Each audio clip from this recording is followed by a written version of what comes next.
Hamilton wanted to go to the bar to have some drinks and play pool, and he never walked out. Roger Hamilton was killed in what some say was the short end of a 2-against-1 fight. But neither of the men who fought with Hamilton will go to prison. Why? Tonight, John Mason investigates. A fistfight, a finding, a family in disbelief. I was devastated. There is no dispute these two cousins hit Roger Hamilton, who died at Bennigans bar in St. Louis Park.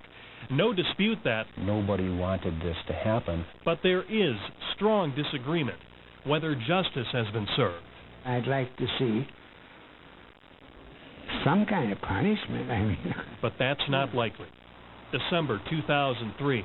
Police photos show where Roger Hamilton was playing pool with two men he didn't know, Charles and Philip DeSaliers. Hamilton was flirting with Philip's girlfriend, so witnesses say Philip punched him. They say Hamilton then put Philip in a headlock. Charles, in the words of one witness, sucker punched Hamilton in the head and left the scene. When police questioned Charles DeSaliers, he denied the punch. There's people pulling fists everywhere. And then my cousin was in the middle of one. I get in it to break it up. I get knocked on the ground. When Charles went on trial, his attorney admitted the punch likely killed Hamilton. I conceded to the jury, and I would concede to you, that it appears more likely than not that my client's blow was the death blow. But he says Charles DeSaliers was defending his cousin. The defense was to paint a more accurate picture, which was that a very large man, Mr. Hamilton, was involved in a fracas with a very small man. Charles DeSaliers is found not guilty. The jury deliberated barely 2 hours. But jurors we talked to did not think the case was over. We just kind of walked out of there thinking that something else happened, that more happened after Charles left. The prosecution says something more did happen. The state argued Philip DeSaliers climbed on top of Hamilton's unconscious body and struck him multiple times.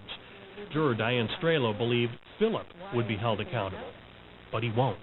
In the last few weeks, the judge dismissed the charges, saying there's not enough evidence to continue.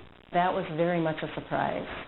Surprise doesn't begin to describe what Roger Hamilton's family is feeling. It isn't right to beat somebody and to have the person die and to have absolutely no consequences whatsoever. Hamilton's family asked Hennepin County prosecutors to appeal the judge's decision. His son Bobby works on the internet, trying to come up with more information on his father's injury. Helps me understand it better, at least. His daughter, we've been out here a number of times, wonders what the men who fought with her father think now. I can't see how justice can be served anymore, but I hope that they see that they've done something wrong and that there's no way that they can ever bring my dad back. John Mason, 5 Eyewitness News. And just recently, prosecutors in Hennepin County told the Hamilton family there is no legal basis to refile charges against Philip DeSaliers.